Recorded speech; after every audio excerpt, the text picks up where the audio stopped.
السلام علیک یا اهل قبور. السلام علیک یا تنها یاران دیار تنها. آسد سالار لاله نیکوکار، فرزند آسد غلام حسین لاله نیکوکار. بسم الله الرحمن الرحیم. الحمد لله رب العالمین الرحمن مالک یوم الدین. ایاک نعبد و ایاک نستعین. صراط المستقیم صراط الذین انعمت علیهم غیر المغضوب علیهم ولا الضالین. بسم الله الرحمن الرحیم. قل هو الله احد لم یولد ولم یکن له کفوا احد. آقا سالار، امروز روز آقایی مثل شماست، معصوم و پاک و بیگناه. روز آقایونی مثل شما، مرد، روز آقایونی مثل شما، خالی از پدر. شادی روحت بابا جان. یه فلشبک بخوام بزنم به چند سال پیش، بودی هنوز.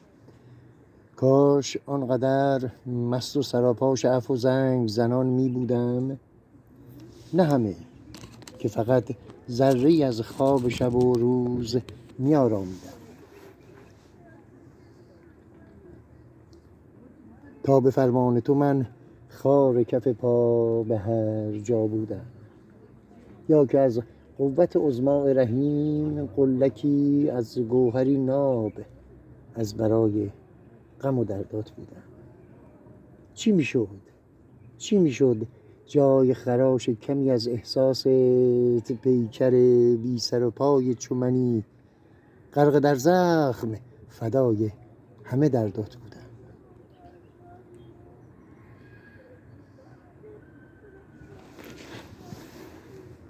قربون تو پسر گلم،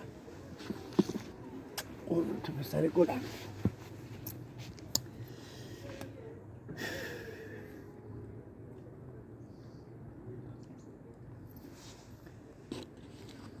هرچی از آقاییت بگم کم گفتم بابا جان.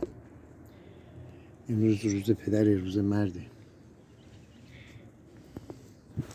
امروز خیلی پدر و شرمنده خانواده هاشونه. خیلی خانواده ها سایه پدر رو سرشون نداره.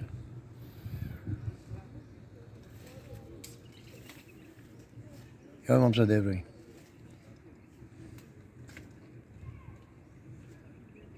غریبا رو پناهی باش، وسعت دنی دریات ذخیره دل کوچیکشون باشه.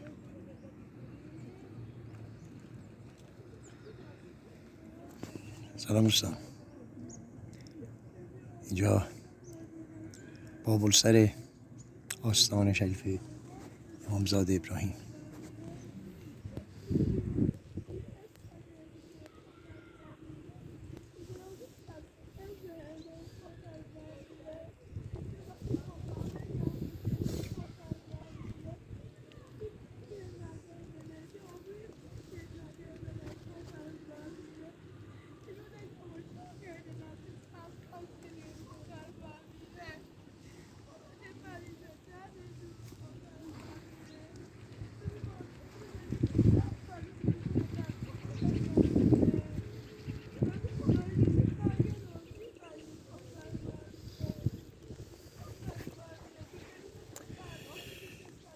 این روز بر تمام پدران مبارک باد.